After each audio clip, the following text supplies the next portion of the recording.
दोस्तों, हम सबको पता है कि हमारी लाइफ में टाइम मैनेजमेंट कितना ज़्यादा आवश्यक है। आजकल हर कोई अपने कार्यों को सही टाइम पर मैनेज करना चाहता है। दोस्तों, आपने कभी सोचा है कि कुछ लोग अपनी मेहनत के बल पर अमीर बन जाते हैं और समय के साथ उनके पास पैसा लगातार बढ़ता चला जाता है। कुछ लोग मेहनत करने के बाद भी गरीब ही रह जाते हैं और कभी अपनी गरीबी से पीछा नहीं छुड़ा पाते। ऐसा क्यों होता है?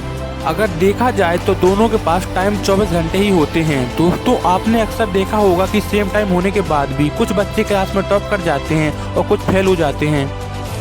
दोस्तों, आजकल की हमारी बिजी लाइफ में टाइम मैनेजमेंट एक बहुत बड़ी समस्या बन गया है। दोस्तों, हम लोग एक साथ स्टडी, एक्सरसाइज और मनी को मैनेज नहीं कर पाते हैं। लेकिन अगर इसे सरल तरीके से देखा जाए तो अगर हम दिन में 1 घंटा एक्सरसाइज करते हैं तो वो हमारे पूरे दिन का 4% होता है, और हम दिन में अगर 6 घंटे स्टडी करते हैं तो वो हमारे पूरे दिन का 25% होता है। और बचे हुए टाइम में हम दोस्तों के साथ मौज मस्ती, मूवी तथा दोस्तों के साथ गेम भी खेल सकते हैं।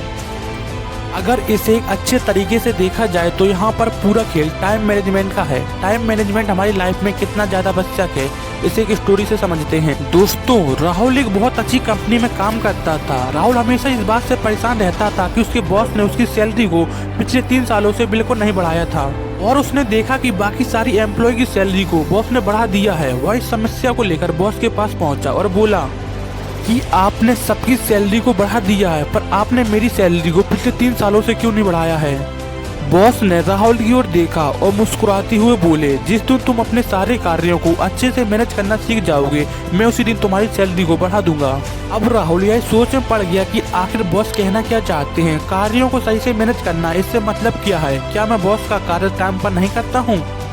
फिर कुछ दिनों बाद एक दिन राहुल को घर पर जल्दी जाना था, तो वह जल्दी अपनी फाइलों को बैग में उल्टा सीधा डाल देता है।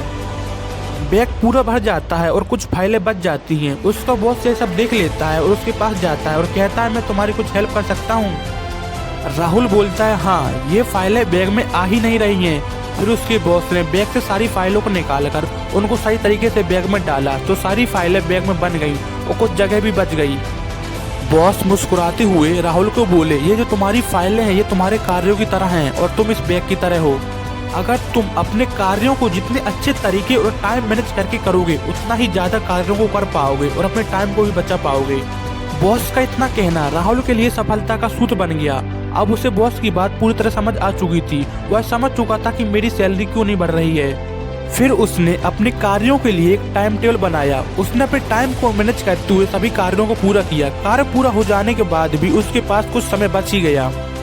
वह तुरंत अपने बॉस के पास पहुंचा और बोला, मैंने आज के अपने सभी कार्यों को पूरा कर लिया है और मेरे पास अभी भी कुछ समय बचा हुआ है। यह सुनकर बॉस खुश हो गए और बॉस ने राहुल की सैलरी को डबल कर दिया। राहुल बहुत खुश था। उसे समझ आ चुका था कि जो टाइम को मैनेज करना सीख गया, वह अपनी लाइफ में कुछ भी कर सकता है। दोस्तों, ओवरऑल इस स्टोरी से हमें यही सीखना चाहिए कि हमारी लाइफ में टाइम मैनेजमेंट कितना ज़्यादा आवश्यक है। एक सक्सेसफुल इंसान के पास भी 24 घंटे होते हैं और हमारे पास भी। वो सक्सेसफुल इंसान इसलिए है क्योंकि उसने अपने सभी कार्यों को एक सही टाइम पर किया। दोस्तों, हमें भी अपने कार्य की एक लिस्ट बनानी चाहिए, फिर उनको एक सही टाइम टेबल के साथ करना चाहिए और उसे अपनी प्रैक्टिकली लाइफ में भी अप्लाई करना चाहिए। तो हमें एक सक्सेसफुल इंसान बनने से कोई नहीं रोक सकता।